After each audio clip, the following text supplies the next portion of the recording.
Welcome to the Tarp Report with Sam and Jess.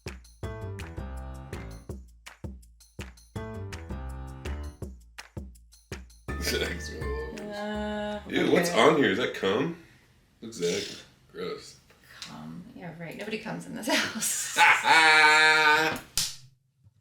Hey. Hey. We're here. We did it. We did it. Hello, everyone. Welcome to the Tarp Report. What a weird opening. Was it? I think it was like pretty on par with our general. I think. Yeah, well, you're stressed out. Yeah, you're gonna say all kinds of weird just things shit. are coming out I don't mean. Yeah, I didn't mean to say that. Was so embarrassing. I feel like cut that. There's like all these different parts of your life that are all like hitting these weird crescendos right now. Like everything regular job, comedy is at car. Is at the most important. Like this weekend is like the biggest weekend, and it was like this last year too, though. Like because last year around this time I was having an auction and opening a bar. Mm-hmm. And so it is on par for me to be stressed the fuck out. Yeah. But yeah, right now I have my auction coming up on Saturday at school that I'm the auction chair of, which is like so much work. Yeah. Plus like my doing my regular job. My car is still in the shop. Mm-hmm. We are going on like almost a month of them having my car. They've had the car blew up on the 28th, and they had it a week before that. Oh yeah, because it went in for something else. Yeah. And then you got it out, and then it blew up. Right, and then they blew it up. Well, you had it for a little bit. I had it for a day. Yeah, I had it for a day. Yeah. So. And so look at I'm trying to give you the bright side. The bright side. The bright side is I get a new engine. Yeah, that's great. Since Meineke. Yeah. Meineke blew my engine up. Yeah. I'm just gonna say Meineke because they won't answer me, and so maybe if I say their name, on the internet, keep your car away from that place. Mine can't call you back. Yeah. Mine keel everybody in there. Whoa. I can't even tell you. Like, I'm like, I hate to say this, because I hate but a Karen. Because I've had to. I saw those tendencies coming up. Well, I was going to be like, no, Jess, it's not that bad. It is. But like, at what point do I get to be upset? Because they're like, man, you're yelling at me. And I'm like, I'm not. Like, I literally called because I'm like, we had a rental car that we paid for, like out of our own pocket, which is insane because Meineke should have paid for that. Like, it's their fault that my car blew up. And so I had a rental, and then I called them and I was like trying to figure out like, hey, how long do I need to get this rental for? Like, when's the motor coming in so that I can like, and he was like, ma'am, I don't know. He literally told me I was wasting his time. He said, you're wasting my time right now. Whoa. And I'm like, oh, are you fucking kidding? Like, and I'm absolutely helpless. Yeah. There's not shit I can fucking do, and it is the worst feeling. Because my car is sitting there. I can't go and just get it.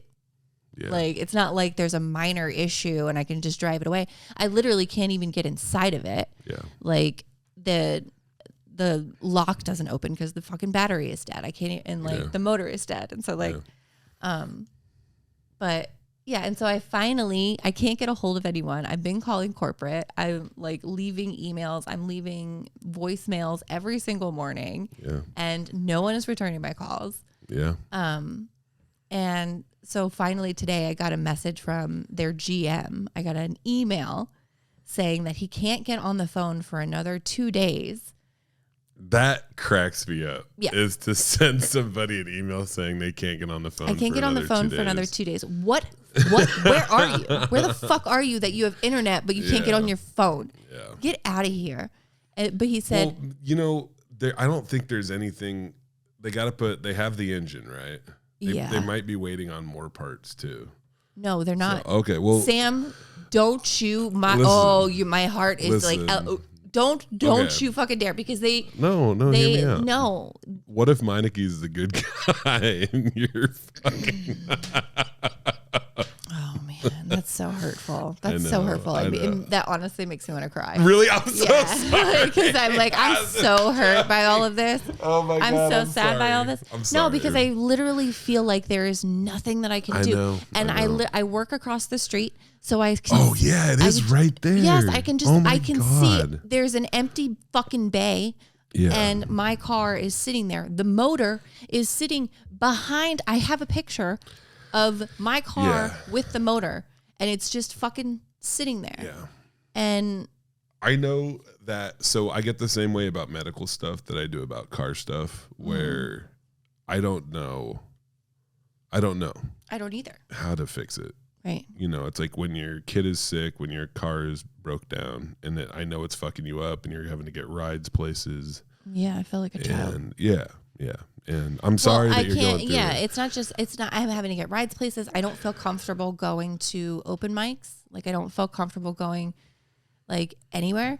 Because I'm like, if you don't have a car, you don't deserve to go to mics. Like, if you can't afford to go to, it's skewed, but it's the way that I feel.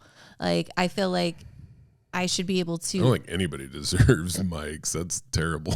No, I'm saying that like, if I can't drive to the mic, like, I mean, I guess that there are people who are like, no, you should go anyway. But no. I think what's happened is that this is like just driving like a wedge. Like, you have a rhythm at which you operate, and right now, like, that rhythm is everything just like is off. Absolutely fucked right now. Yeah. Because you can't drive yourself places, and you don't know when that's going to get better, and that sucks. It reminds me when my Facebook page got hacked, and I was like, and just not knowing. Do you remember that shit? And just not knowing whether or not, like, do I act as if, like, do I have hope? Right. You know, hope's the fucking dangerous thing. But you're gonna be all right. We're going. I'm picking you up. We're gonna like. It will be fine. It's just stressful, and it's just. I'm sorry I made a joke. Well, no, it's fine. But just to feel so helpless, and then it just feels like nobody cares. Yeah. Like nobody. People care, just not people at Meineke. Right. That's what I'm saying. Like, but those are the people that I need to care. Yeah. And I'm just like, how does nobody, like, no one gives a flying fuck about me? No one cares that my car has been sitting there for 3 fucking weeks. Yeah. And like, you guys are just cool with it. Like, you guys are just cool with me showing up and like bitching and crying to you every day. I would like to announce that Meineke has now become our anti-sponsor of the podcast. It's like the opposite of a sponsor. It's like we try to hurt. We actually have to pay them. Meineke. No. We try to just take money that other people might pay them. Yeah. That's true. So don't go there. The one in Bridgeport. I want to thank our thank our anti-sponsor, Meineke. No, throw the whole thing. Just throw out the whole. Well, I'm just saying, corporate. Just probably don't go there either. But no, any Meineke. They're all ran by Satanists. I actually have some inside info. They're all ran by Satanists. I saw one of them kick a puppy. Yeah. Mm-hmm. Right. My engine was like right there, and then there was like a box of puppies. Yeah. Well, somebody was confused. They thought it was Meineke was a vet office. Yeah. The puppy had a cough. Yeah, and so they dropped it off, and they were gonna put it on the bay, but no, he just kicked them instead. Yeah, and then a week later, the puppy's water pump exploded, and they got stuck in the puppy road. And they had to be the puppy pound had to come and rescue them. And then the puppy's boyfriend had to drive the puppy around for 3 weeks. But they like that. And then the puppy's friend was like an asshole all the time. Yeah, and on the puppy cast, they were like, fuck puppies. Okay, that was really. You know what's funny is you wrote down car and you wrote down stress, and it's weird because you really don't need to write down stress when you're like stressed out. I just wanted to write 2 things. I just wanted to write more than one thing down on the goddamn paper. I know. Okay, because I couldn't think of anything to write. Because you're stressed. Because I'm so stressed out. Yeah. So, it's my car. I can't match that energy today. Well, I'm in a good spot. I'm excited we get to go do comedy. We're at the Capitol Hill Comedy Bar tonight. I am stressed out, but I'm also happy. You got cool shit going on. Yes. Yeah, we're gonna have a good time. Yeah, we're you're headlining tonight. It's me, you, Lisa Remert, and Dan Rosenberg's doing a spot. Dan is gonna do a spot as well, so it should be fun. It's a good show. Mm-hmm. I'm excited. I know that we had 25 pre-sales, which I'm happy with that on a Thursday or whatever, you know. Yeah, I don't know what they're at. I haven't looked. It doesn't matter. But I think I did 25, 30. We'll probably end up story, with like 30 to 40. Yeah, I did a story on my thing. Are you doing the open mic right after? Thursday. Yeah, there's no mic on Thursday. Mm-hmm. Oh, thank God. Oh, God, shut up. Listen, we're fucking business people. We need to make money. I know. Okay? Whoa. But, whoa. Where's this coming from? It's coming from because you are not the only one who's like, oh, you can have the open mic after the Friday show. No, I'm fine with we it. Are I'm fine with open mic I'm fine with the mic. Show. Listen, hear me out. I'm fine with the mic. I just don't like it when it goes right into the mic after the show. Yeah, well, we don't do that anymore. Okay, cool. I just like to have like even 5 minutes. We do 15. Ha. Oh, nice. That's even better. Mm-hmm. So, yeah. What's it? I was just I think I can talk, right? Yes, go ahead. Cool. Just don't say anything that might upset that's gonna piss me off. Don't upset me.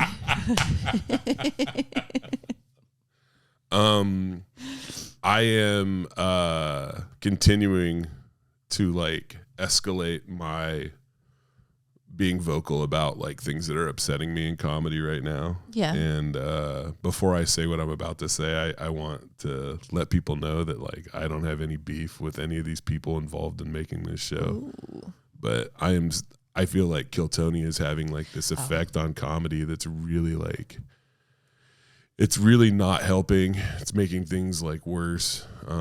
So this is what happened. So I made a post. Go ahead. Go. So what you're gonna say. Yeah, I was going to say, go ahead. You can spell your post, but what Kill Tony is, because people might not know what Kill Tony is. So Kill Tony, I think it started in LA and then it moved to Austin. It's Tony Hinchcliffe, Brian Redband, I think his name is, and then rotating guests and comedians, and anybody can sign up. They put their name in a bucket. It's like an open mic, you know. And they pull their name out of a bucket and you have 1 minute. And then you do a set. They have brand new comics. They have more established comics that do their 1 minute set, and then people talk about the set. And a lot of times, like kind of roast the comic. And what's happened is it's kind of become the go-to place for a lot of like really offensive comedy, which I think offensive things have a place in comedy. I think there's always been those folks that are like really bombastic and they say like wild shit, and I like it when it means something and they're trying to make a point or something, or it's part of a joke. Mm-hmm. But a lot of what I'm seeing with that show right now is that a lot of folks are just, you know, because part of the show is that they get these brand new comics and they go on there and they want to make a splash, and holy smokes, man. Like it's brutal. And then because of its popularity, I see that same ethos spreading throughout open mics all over the place. Right. And it really wrecks mics because audience don't want any part of it. And it's become like this kind of badge of honor to like upset people. Right. At these mics and stuff. And dude, the last thing you want is less of an audience at a mic. That's your only chance to figure this out. Right. And so, yeah. And it's weird because like, I don't want to beef with like Kill Tony or whatever. But yeah, like and you know, the other thing, and like, I get people like it and it's entertaining and there's nothing that can be like, it's okay. Like, I'm not telling you not to like take in like Kill Tony content or whatever. I'm just saying that like, I think, and this is what I said in that post, I'm like, if you're a newer comedian, every second of time you spend like taking in like Kill Tony and like offensive content, you should also spend that same amount of time like watching like a Brian Regan or a Tig Notaro or like I don't know, like any of these comics. See, I don't know a lot of comics. Like, I'm not good at this part. No. but the like take in like somebody doing like longer form comedy, taking somebody who's established and has been doing comedy full time for a very long time and knows how to work a room, because the habits people are picking up doesn't lead to sustainability in your own career, and doesn't lead to sustainability of like a show, like putting these people on shows. You can't book them. Yeah. So what happened? I had COVID and I went to a mic on it was like a not Wednesday. With COVID. No, not with COVID. I had COVID and I went to an open mic. Actually, this particular mic. Yeah. And God, right out the gate, man. And I don't even know this dude. I don't know how long he's been doing comedy, but he made a joke about like, I don't even remember the beats of the joke. I was only half listening, but I know that like part of the punchline was like watermelon and fried chicken, which is not only like is it like a racist trope, it's also a very tired racist trope. And I heard that, and then another guy went up, and I had heard about him from you and some other folks that like that he was one of those wild boys of comedy. Right. Yes. And oh my God, it was just like, I was like, why, like, who are you mad at in this room right now? That's what I don't know. What are you trying to do? Who pissed you off? Yeah. And then I was driving back I did that show in Salem. It was really fun at the Grand Theater. Had a good time. Got to hang out with Adam Posse and Ryan Danley and Dan Weber. We were all hanging out backstage at Infinity Room before my show. Nice. And I got a message from my friend who's like a bartender, and she's like this sweetheart gal, you know. And she's like, what's going on with this mic? I swear, like, every week it's getting worse and worse. There's all these people, and I don't know who they are. And they all came in here together, and they just did horrible things. And I was like, oh, man, I know what happened. And it's a crew of these folks and they think that are like rolling around. And I'm just like, dude, like, this is trash. Like, this is bad. Yeah. Like, you're not just being a bad comic. Like, this is like bad person shit. Like, this is like bad people. You not caring about the people working in these bars and like thinking that like this is going somewhere, and it's not, you know. And it brings me back to, oh Jesus, and I'm not even gonna say who it was, but man, these clips online, I can't even remember his name because it doesn't matter, but just did this horrendous joke. And like, I don't even want to say, like, I mean, it had to do with masturbation, and then it, of course it did. Of course it did. And then he literally took like, you know, he literally took that and then made it into a joke about the death of George Floyd. And which is, you know, and the blatant disrespect of like a community of folks, a traditionally oppressed community of folks, is obviously the highest like offense that you can make. Yeah. Like, that was terrible. But also, as comedy as an art form, like, you're horrendous. Yeah, you're fucking like, that's a horrendous thing. And you know what? This dude's really young, and he's learning this. Yeah. Like, this is what he's seeing, and he's like, oh man, I got to stand out. So this dude said this, so I got to go here. And this is the thing, is it like, for me as an outsider, like, just watching this play out and not being involved in this, like, this big dick contest. And it is a big dick contest because pretty much 90% of these people are men. There is a few women that are doing it too, but that's whatever. Who? No. Damn it. I will tell you after the podcast who I see doing it. And they're like one-upping each other, and they're like, isn't this more shocking? Right. Aren't you surprised that I'm more shocked, that I'm more shocking? That I did. Can you believe that I said that? Yeah. How mad they got at me. Wasn't like, isn't this crazy? And I'm like, dude, You know, I'm not shocked. I'm not impressed. I'm not even really that mad. I'm just like, oh, it makes me mad. I'm sad. It makes me mad. Yeah. It makes me mad because I mean, it's the same way. Like I've always, like when people like get mad at the audience, like when their jokes don't land, and they're like, "Oh, fuck you, you don't get it," and like I've never understood that mentality. Like, because I'm just like, we need them. Like, we need them on our team, not mad at us. Like, you're making this harder for everyone else because, like, it's not them, it's you. I think deep down, too, a lot of the folks that are, like, really love Kill Tony, too, I think that as a whole, like, there's nothing wrong with, like, I'm not saying anything about the audience either. It doesn't really pertain to me at all. But I know that there's a crossover between, like, people that enjoy my comedy and people that enjoy Kill Tony and people that enjoy stand-up comedy and enjoy Kill Tony. And I'm not saying for you not to enjoy Kill Tony, but like this like race to the bottom, like the thing is like there is no bottom.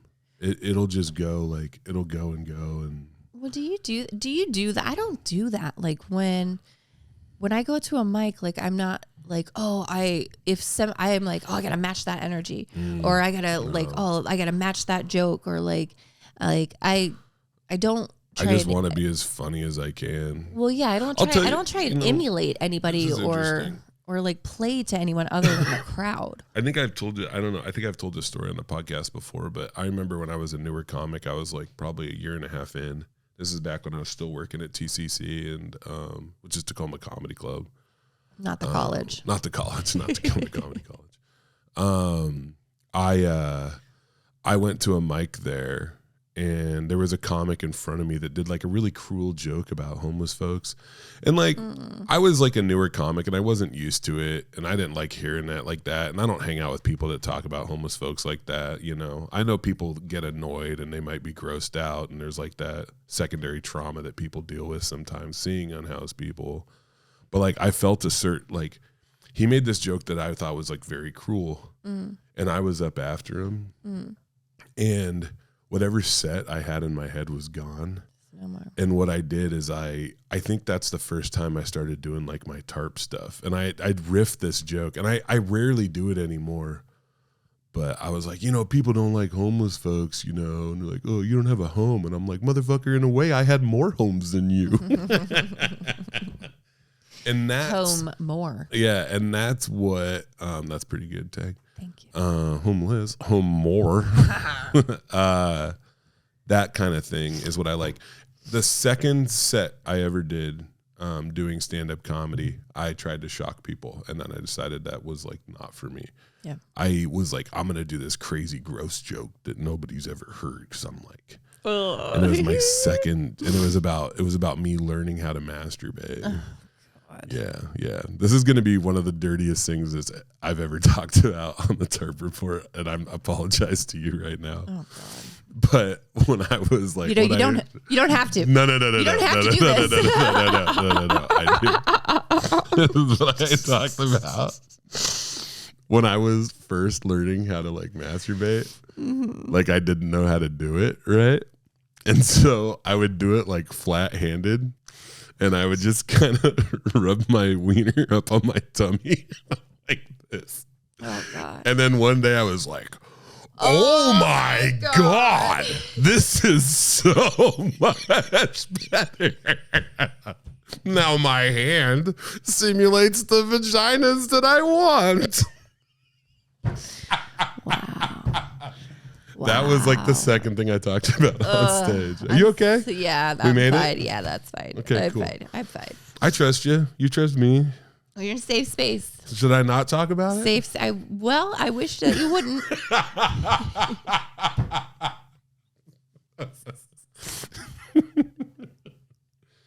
Should I not talk anyway, about it? But you know what's funny is even that joke, if I went on Kill Tony and was like, well, I used to not know how to. Yeah. That's nothing. Right. There's no way. The next guy up after me is going to be like, oh, I eat babies. Do you remember that? You know, that's what it reminds me of is like in grade school we would tell dead baby jokes. Oh yeah, I love like, a dead baby dead joke. babies. Oh, that was so terrible. I know. I can't remember. I remember so many of them. Do you? Yeah, I don't want to do a dead baby joke. But you just did a masturbating joke. Yeah, but there's nothing wrong with masturbating. Well, there's nothing wrong with dead babies. Yeah, there is. If you kill them, Jess. they just. Okay. Anyway. Okay. I'm done. That's crazy. Yeah. No, there's just so many edgelords who like, and it's. And you know what's weird is a lot of these folks too, I'm just going to say it, like they can do it different. Well, like they're not doing, it's like, yo, dude, like. Just be yourself. Stand-up comedy is the most accessible, and I think it's the most vulnerable performing art in the performing arts world.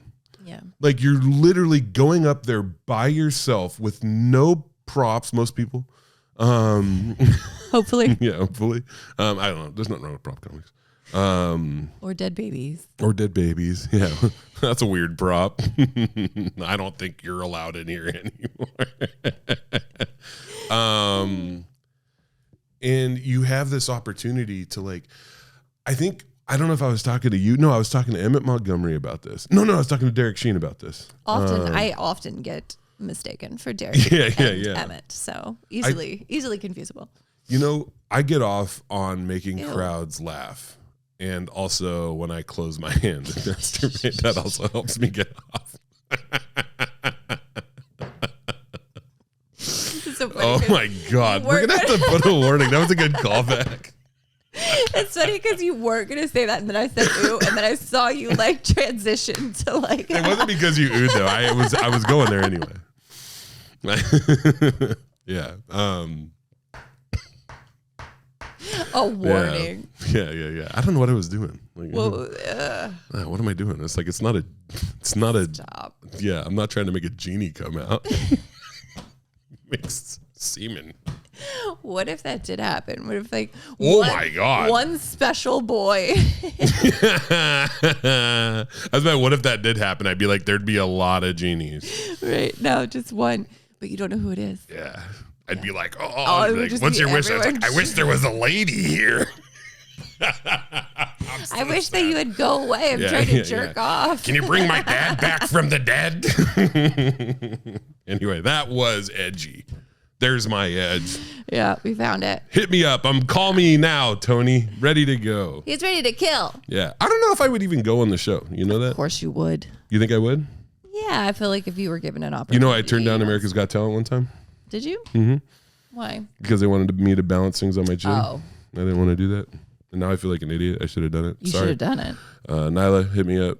Ready to go. Ready. I'm ready now. Nyla's dope. And I got that they wanted people that did different things or whatever. But did they want you to do comedy while balancing things? Yeah. Oh. But then I didn't want to be that guy who balances things while they do comedy. Yeah. Yeah. It's such a trope. It's so overdone. I know. It's so weird. But yeah, so I don't know, to wrap this up, like if you're a comic, I talked to Derek Sheen, and I'm getting back on the path to reason. That not only do I get off on making people laugh really hard, I get off on when I feel that connection with that crowd. And there is no way that. So when I think about like jokes, especially jokes early in my set, I am not just trying to get laughs. I am trying to build a connection. Yeah. Because once you have that connection, then it gets fun. Yeah. Then it becomes this whole other thing.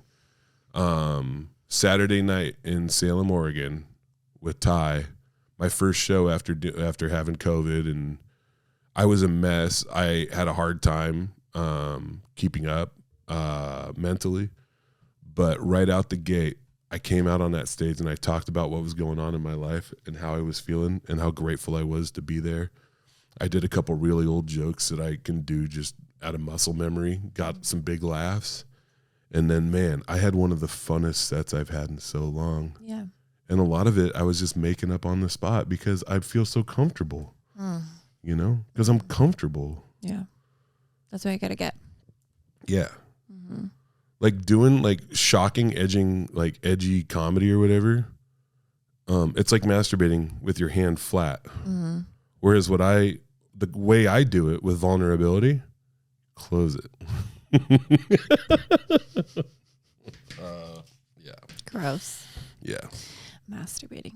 I still don't have cancer. Well, that's great news. Mm-hmm. Me either. Good. You got that going for you. As far as I know. I had Did you have a cancer? Oh, your little bump in your tummy? No, on my inner thigh.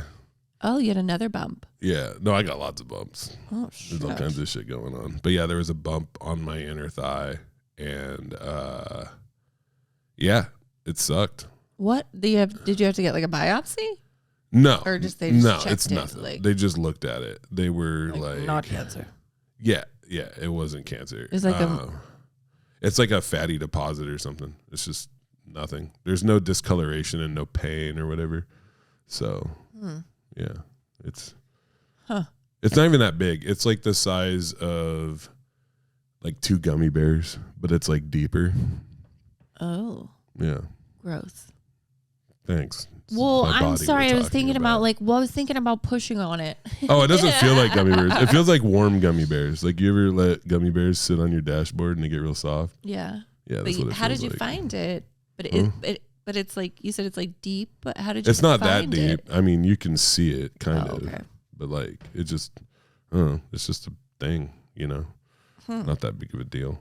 Well, it could have been if you're saying you don't have cancer. Well, I think it's mostly so just a mental thing for me. Yeah, like I'm like, oh no. You're so dramatic.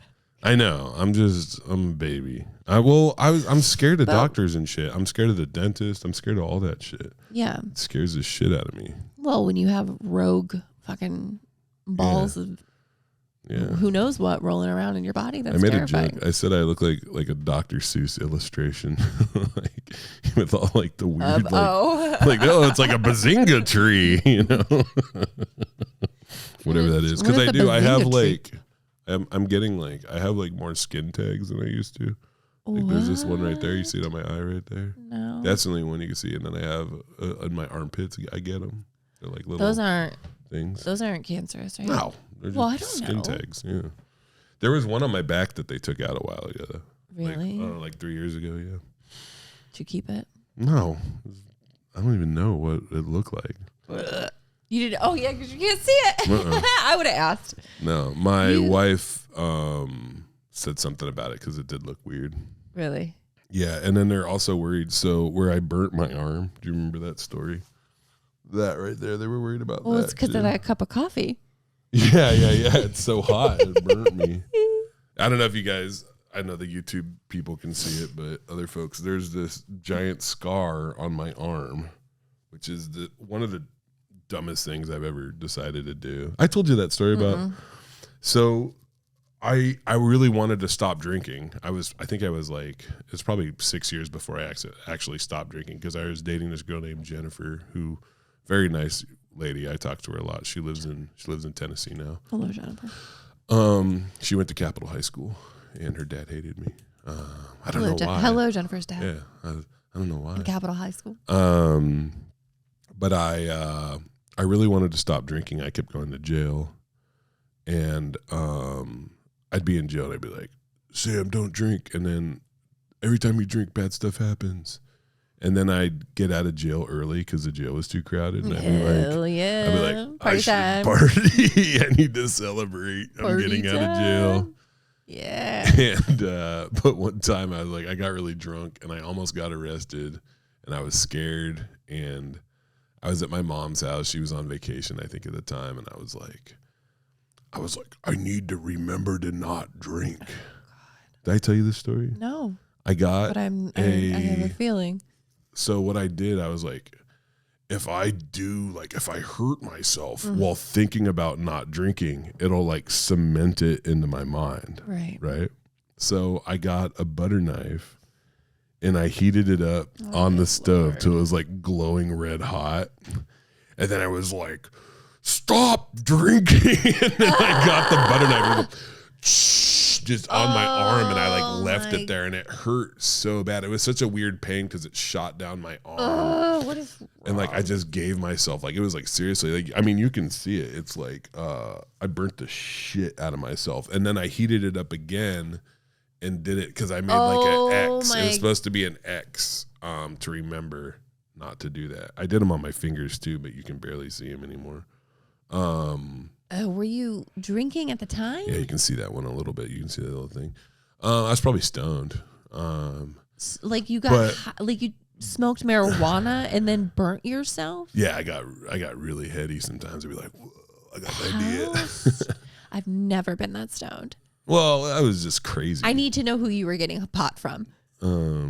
Does he still sell? Do they still sell it? No, I don't know where I got that. I want to be that high, is what I'm saying. No, it wasn't. I didn't do it because I was high. It's just something like I was always high, so it always happened. Like everything I just can't imagine. I just can't imagine like a sober and even stoned. I couldn't imagine. But check this out. This is the best part. While I'm burning myself the second time, Jen, my girlfriend, came in. Like I didn't know she was coming over.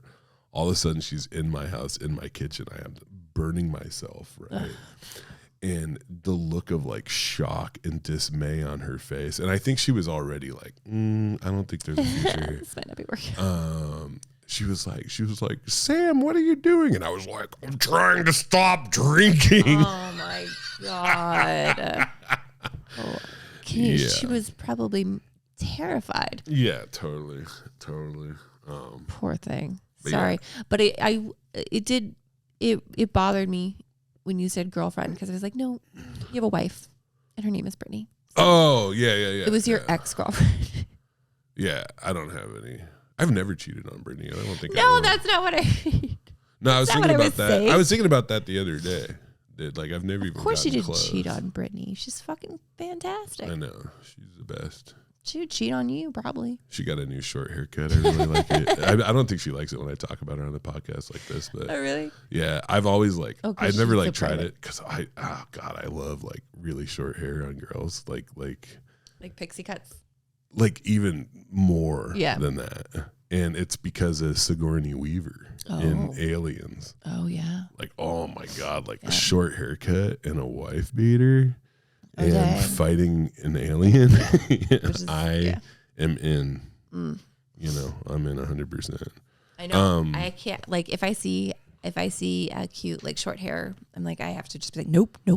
Is that the girls that you're into are like the more like butch ones?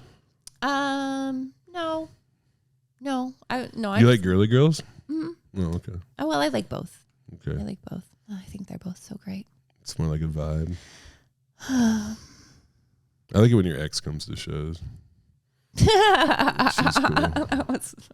I can never like place her though. I always she looks familiar. She's been to a couple things. She's been because she came to the album recording, didn't she? I don't think she. No. Do you know something wild? Do you remember the album release party and you did comedy at that? You remember that? And your kids came and it was really fun. Mm-hmm. Do you know that morning?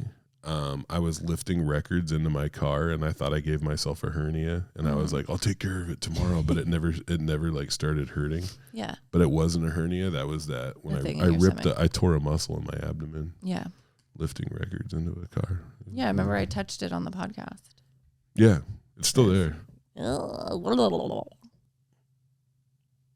it's hard to feel. I was thinking about this the other day. We talk about recovery stuff a lot. I'm working on a piece of writing, working on the book. I'll probably just put it out too on my Facebook when it's done about what it's like driving around Thurston County for me. Yeah. And I don't know. I know how much of your addiction took place here and how much of it was in West Virginia and how much was in Maryland. But that for me, like everywhere I go, it's like, oh yeah. I'm like, ooh, that Walgreens. That's the Walgreens where I was a regular. Yeah. And they would go and get my vodka for me. Yeah. Like, the moment that I walked in, they're like, "Hey, Jess," and they would go and grab it. Yeah. Most of mine in Puyallup, I have a hard time in Puyallup and Spanaway. You know what I'm talking about. Mm-hmm. And I think we talked about it too, and like just even spots on the highway where I'm like, I should have, wrecked or gotten a ticket or whatever. Yeah. I was thinking about how all those. So when I was drinking and using it, everywhere I went, almost every single day, like something would happen to me. I would make it happen a lot of times. I shouldn't say something would happen to me. A lot of times it was me doing it. But every single place I went, I would leave like pieces of myself, like pieces of me would be cut off or ripped off or just, and I would have to accept the fact that like every morning I woke up, I was less of a person than I was the day before. That's what it felt like. I know that's not true, but that's what it felt like, that I was in this battle with the disease of addiction. And I was losing constantly. I was getting my ass kicked every day. And eventually I got to a spot where there was so little of me left that I couldn't continue, that like I didn't have enough organs to function, basically, like that I was falling out. And then that's when I made the decision to get help, as opposed to I was either going to kill myself or I was going to get help. And then that's when I chose to get help.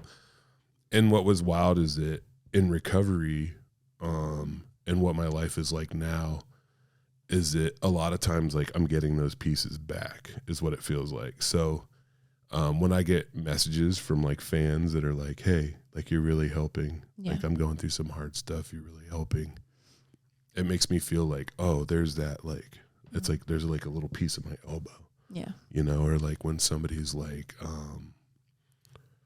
or just people being nice to me in general. People, when they say that I'm glad that I'm there, like that's such a big deal to me, to have people like, I used to not be a guy that people wanted around, and to have people like want me around is still like blows me away.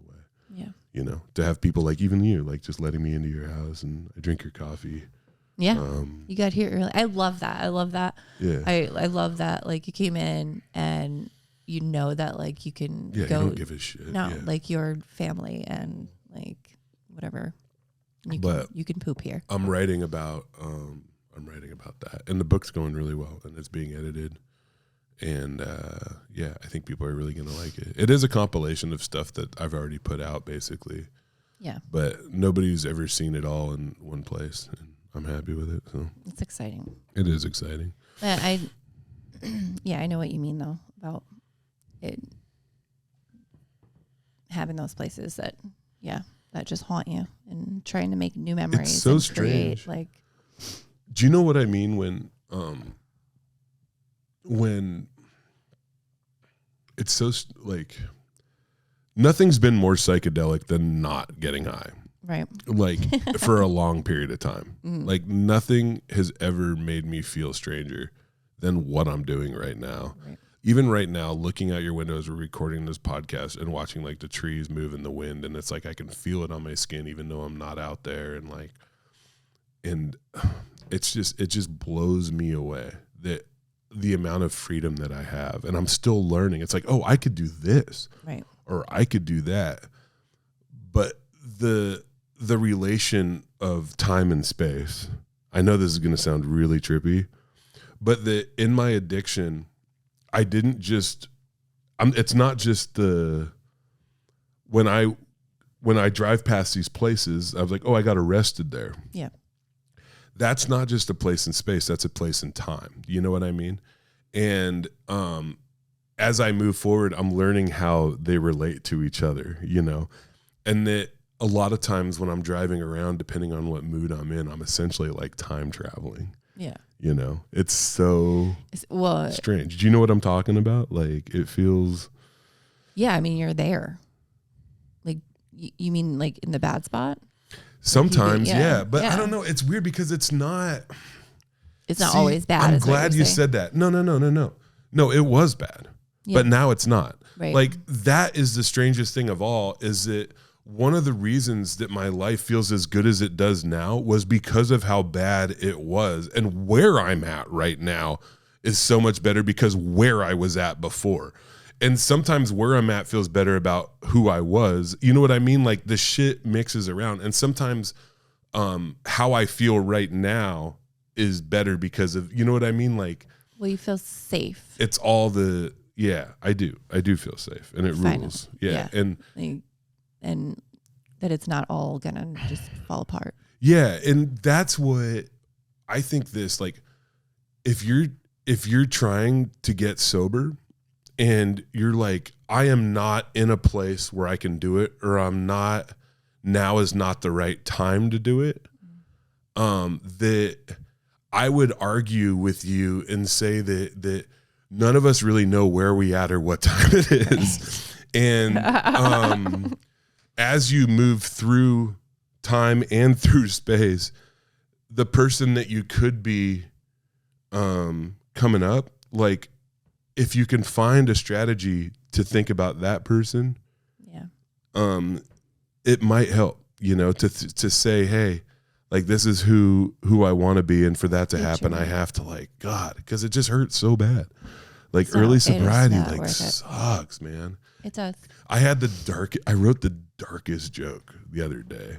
I don't know if I told you about it, but because when I was in early recovery, I wanted to kill myself like really bad twice. Like I was very suicidal at 4 months sober and when I was 11 months sober. You're really selling the sobriety. I know. Well, it's hard. It's hard. Like because it's this thing, because I got sober and I was like, why does everything hurt? Yeah. Because I'm feeling it. I'm better now. Like I've done all the work. It's just fucking whatever. It's mostly selfishness on my part to think that I deserve to like everything just to be better immediately. Right.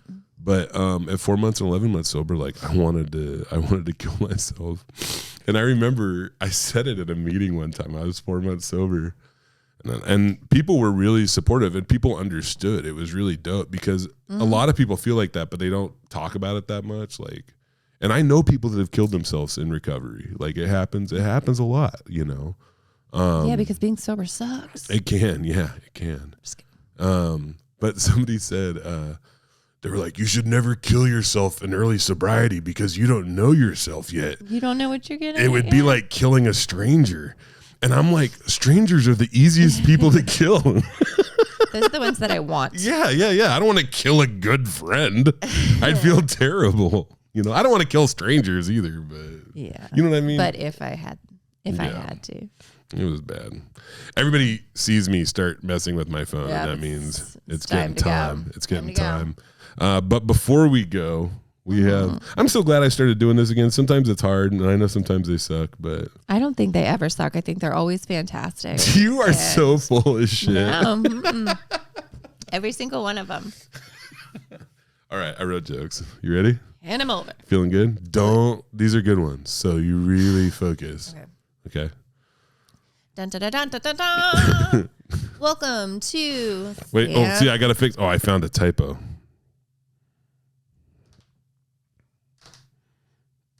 I'm glad I fixed that. Yeah. All right. Sorry. There was that little bit of silence there, but that was just me fixing one of the jokes. Dun, dun, dun, dun, dun, dun. Thank you. You remembered. I'm trying. I should come up with a theme song. You should. 4 jokes by Sam, goddamn. 4 jokes by Sam, goddamn. Look at these jokes. They're coming in hot. Read those jokes with all you got. 4 jokes wrote by Sam. 4 jokes. Goddamn. Number 1. I think that's great. I think that's going to be, you're going to be hearing that a lot, folks. We're going to be hearing that. That's going to be the new theme song for everything. 4 jokes. Wrote by Sam. 4 jokes. Oh, goddamn. Number 1. When I was a kid, I used to burp the whole alphabet. But no matter how hard I tried, after 41 years, I can only fart the letters P, F, and S. That's an all right joke, isn't it? Do an S.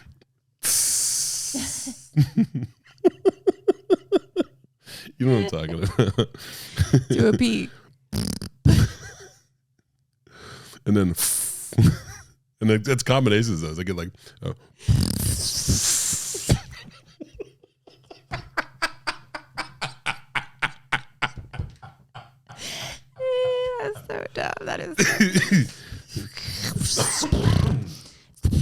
Oh man, I'm out of coffee. Okay. Joke number 2. My dog knows how to sit, lie down, stay, roll over, speak, and lie down. Oops. But no matter how hard I try, I can't teach her to find an effective solution to the fentanyl epidemic. Fuck me, you bungled that one. That one's all on you. I said the fentanyl epidemic. Okay. All right. My dog knows how to sit, lie down, stay, roll over, and speak. But no matter how hard I try, I can't teach her to find an effective solution to the fentanyl epidemic. I go, Jazzy, solve the fentanyl epidemic. And then she's just like, She sits down. do I get a treat for that? Joke number 3. True story. The very last day I was sick with COVID, I got diarrhea. My last cough was out my ass. That was true. It was so weird. The last day I had it for like an hour. I had just one You had giant COVID for like an hour. No, I had COVID for like a for week. I had COVID for a week. But then on the last day I was sick, I was like, oh my God, I almost shit my pants. Like, oh no. And then I was just like, bleh. And I think that was like the end of COVID. What letter was that? Blew it out my ass. Ah. Well, I was like, I don't know. There's an R. Joke number 4. Yeah. This is the one I wrote while I was at the table that I knew you were going to enjoy. Trees are the kings of bushes. Thanks for listening to the Tarp Report. Trees are the kings of bushes. I should have just closed like that. Yeah, yeah. Feeling better? I thought we did close like that. This was a fun one. Yeah, it was a good time. I like doing this podcast with you, and I like crippling this up. Oh, just so no one knows our secrets. I'll throw it at the cameras at that one. That's going to look really cool. That's going to be awesome. Yeah. Hey. That went right there. Boom. Peace sign. Sam's got jokes. Sam's jokes. How did it go? I don't remember. By Sam. Wait. 4 jokes by Sam. Goddamn. 4 jokes by Sam. Yahoo! It's going to be different every Yahoo! Anyway. Goddamn. This finger, when it hits this button, the podcast will be over. Thank you for listening so much to the Tarp Report with Sam and Jazz. Like, rate, comment.